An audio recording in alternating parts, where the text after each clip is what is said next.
Hey guys, what's up? As I promised, I was gonna give you guys an update on where we are in the Middle East and exactly what's going on. I'm doing this a little symbolically because I feel a little bit like I've been in jail. I was supposed to do a 14-day quarantine here in Doha, Qatar, which is where we now are going to live.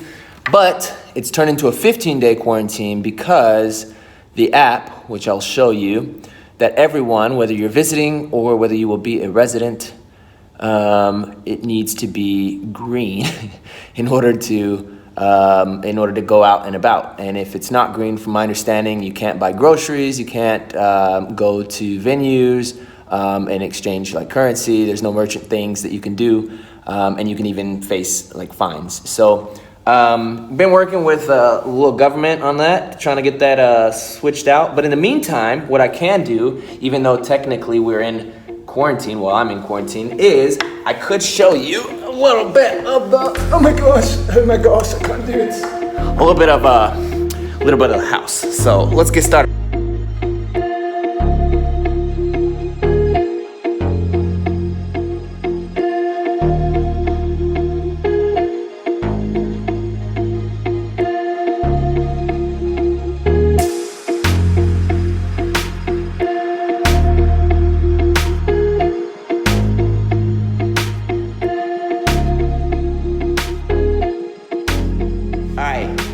So now that we're inside and I'm not sweating because it's hot out there, let me give you guys a brief rundown. So this is actually only a 2-bedroom villa, but it's quite large and the kids are small. We lived in kind of a small 2-bedroom also in Honolulu a few years ago. We did have 2 less kids, but I'm thinking I could purchase a bunk bed. There's a big IKEA here, so go Sweden. And we'll see if it works out or not. But let me give you guys a brief rundown. When you walk into the home, right off to the right is just a small like storage area. So we'll probably end up putting our shoes here, which I've started doing, and then store like suitcases and maybe bicycles back over in this side, which, yeah, it's not definitely not a huge storage area, but should suffice, you know what I'm saying? So. Directly in front of the entrance basically is a dining area, which is just large enough for our family, but I do understand that there's a leaf under here that we can extend the table. We'd probably just have to purchase more chairs if we ever want to have friends or family over, since we're a big family now. Well, at least in my view, we're a big family with 4 kids. And then directly behind the dining area is the sitting area. I don't know what you call it, living room, right? That's what we call it. And all of this stuff has come kind of pre-furnished. From what I understand, when you come to Qatar, depending on why you're here, for work, or if you've come, I don't know, for school, you can, just like anywhere else, you can rent homes that are furnished. You could also rent homes that are not furnished, and you can purchase, furniture either from a place like IKEA or other furniture stores, or even online. There's a lot of Facebook Marketplace groups like the Craigslist and Facebook Marketplace back in the States. This is interesting though. I wanted to point out, as you can see, I've got like all of the electronic stuff going to one specific area, and that's because the plugins, or that's what I call them, I don't know, the outlets, they're different even from the European ones, which I've lived in Germany before, but I've never seen an outlet like this. It's just very unique. From what I understand, most of the voltage is the same or similar. You can't run like high powered stuff out of this. But obviously the connection is really different. So I've got it running to a converter. Well, this isn't a converter. This is just, convert the actual outlet. And then I've got it going to a converter so I can be charging my computer, the stabilizer, my phone, etc. So I've asked Mika to get like 8 more of these pieces because we can use these throughout the house to connect like our American appliances, which we don't really have that many, but like an iPad, a computer, that kind of stuff. So should work out fine. Oh, I'm getting old. That's basically the ground floor. I mean, it's pretty simple. Oh, the kitchen. Kitchen is really uniquely small. And I'm wondering if that's a cultural thing. One of my good friends from high school is from Pakistan, and I understand his practice of Islam may have been a little bit different. He practiced Shiite Islam. He was a Shiite Muslim, but we play basketball together on the same basketball team. And he would often, he told me that he treated food as it was kind of a dirty thing. So like he would wash his hands both before and after, but especially after eating, because it was to like rid himself from that. So I don't know if that's the reason that the kitchen is kind of minimized, but it's not like it's completely separate. And it looks like it's only made for cooking. So pretty basic like setup, super basic actually. Nice, but not a ton of room. Kind of thing. Again, I think the room is more maximized out here. There is one half bathroom that's off of this. Oh, this is cool. Welcome back to where we actually clean our bums instead of just smearing in poop like we do in most of America. But you can, spray a little bum hole off when you get done pooping. You got it done. You got to dry off too, otherwise it might get rash or chafing, Washer and dryer, this was unique. I thought it was kind of funny. It's a stackable, which is super nice. We're good. But they have crown molding, like in the laundry room. I was like, oh, that's a nice touch, you know what I'm saying? So, cool. Let's go and check out, I believe, the upstairs. Yeah, let's do the upstairs. I'm confused myself. But what I really need to do is, because I've been walking around down here without my shoes off. Don't tell Mika. Shh, I'm going to take them off right here. And then, oh yeah, I've got my Pokemon socks on. I actually wore these I took an item from each of the kids because I knew I was gonna be away from them for at least a month. Turns out it might turn into like a month and a half to 2 months while their visas are being processed as my dependents, since I'm the one that's hired to work here. But yeah, that's why I'm wearing Pokemon socks. So let's go check out the upstairs.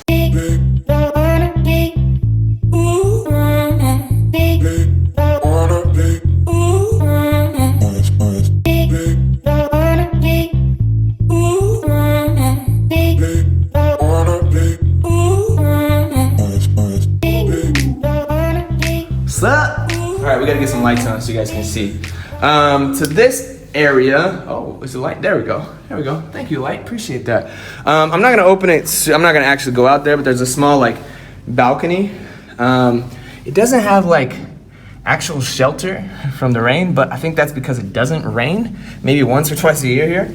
And I haven't been out there, but looks like the pigeons have been. So I'll eventually go out there and make friends with them, but not right now. So let's turn some lights on and get you out a look. And this will be the kids' bathroom, most likely. Although, since they're small, they'll probably also use our bathroom since it has a, a tub.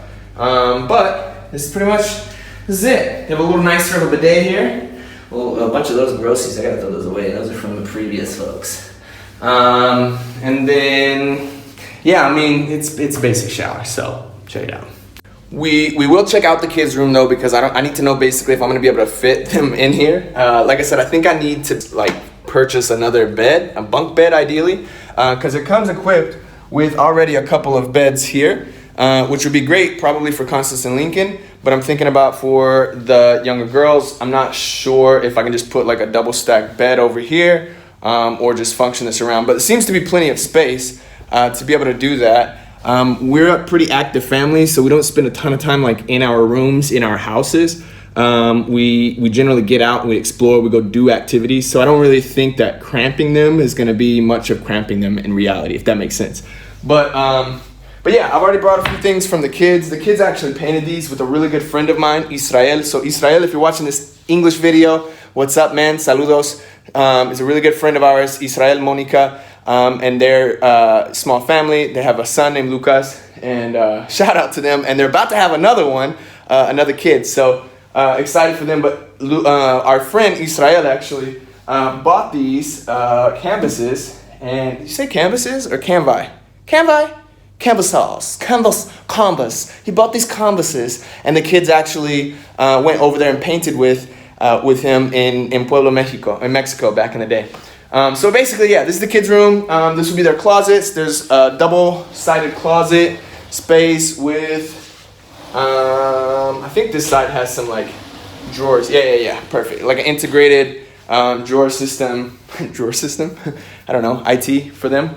And then we've kind of already seen what will be their bathroom, but they'll probably also use ours quite a bit. Here is our room. I'm thinking I'm gonna purchase a desk since we don't currently have a third room at this place, and use that desk for my work.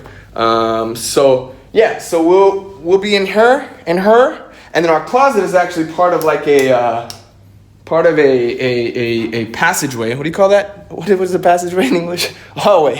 It's part of a hallway that goes to our bathroom. So on this side, I've actually claimed it for myself. This is gonna be my side. As you can see, I've already started putting my suits right now because I'm gonna be looking all fly and stuff. Fly. Okay, yeah, I'm old.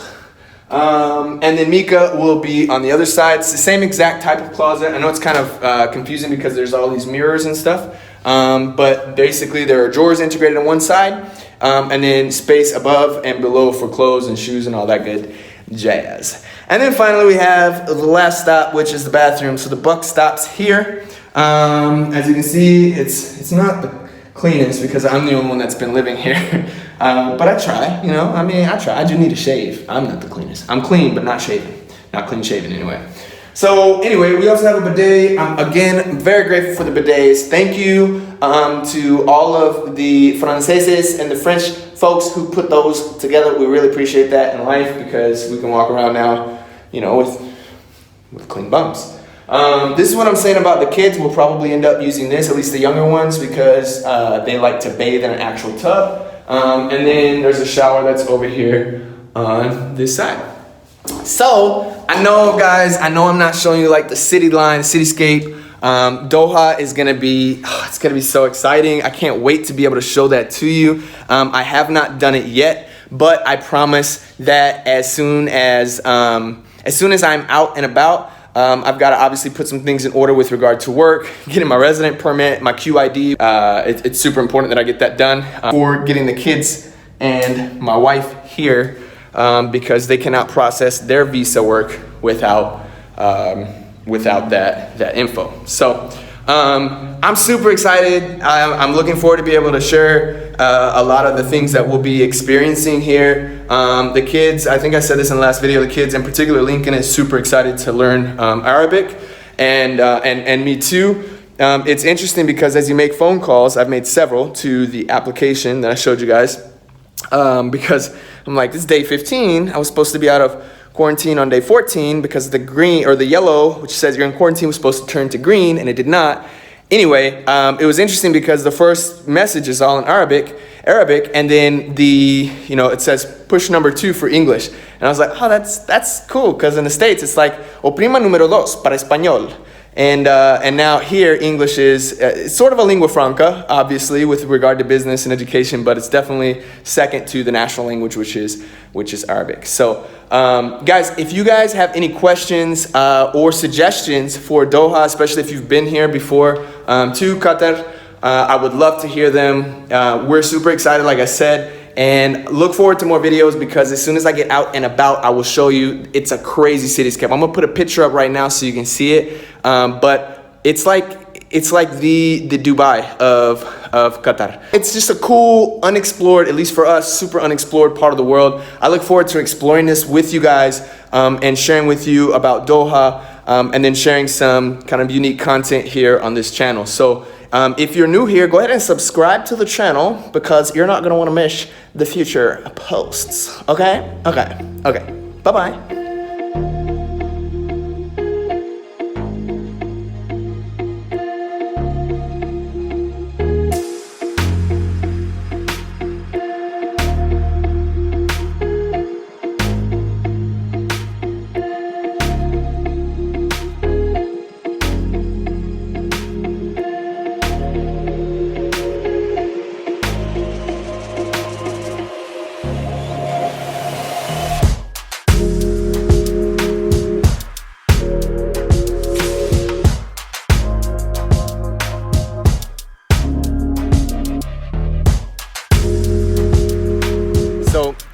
Super cool actually is we're in part of a community that's like a gated community that's part of, it's all sponsored by my work with the Education Foundation. But our home, at least for now, will be here. So this is our humble abode. It's gonna be a villa that has a small yard in the back, which I will show you guys. I'm interested in this. This looks really similar to kind of some of the things that happen to foundations, and they build with a lot of cinder blocks and concrete in Mexico as well. And so I'm wondering if that's going to be similar here. but at least it's not in the actual house. That's like a wall that's separating the driveway, and then a wall that separates this front from the backyard, which might as well just go ahead and show you guys that, you know what I mean? So come on in. You guys remember cribs from the 90s? Welcome to my crib. Well, to our crib. I'm kind of here alone though until my family gets here. So let's go and check it out. Boom. So there needs to be a lot of like Mr. Miyagi gardening that is gonna happen back here, and I'm gonna work on it. It's just really humid. I'm actually surprised this isn't even fogging up, because it's the type of humidity that I actually grew up in, like in Tennessee off the Mississippi, and then also similar to what we experienced living in Hawaii, which is where Mika's from. So this is the backyard. Needs definitely some TLC, which will give it to it. But I'm thinking that the kids could even, if we end up staying here, could plant, a small garden here. We're gonna need to definitely water that garden though, because we are in a desert. It is so cool though. We're in the freaking Persian Gulf region. That is just amazing. Can you guys, well, maybe it's not amazing to you, but it's amazing to me.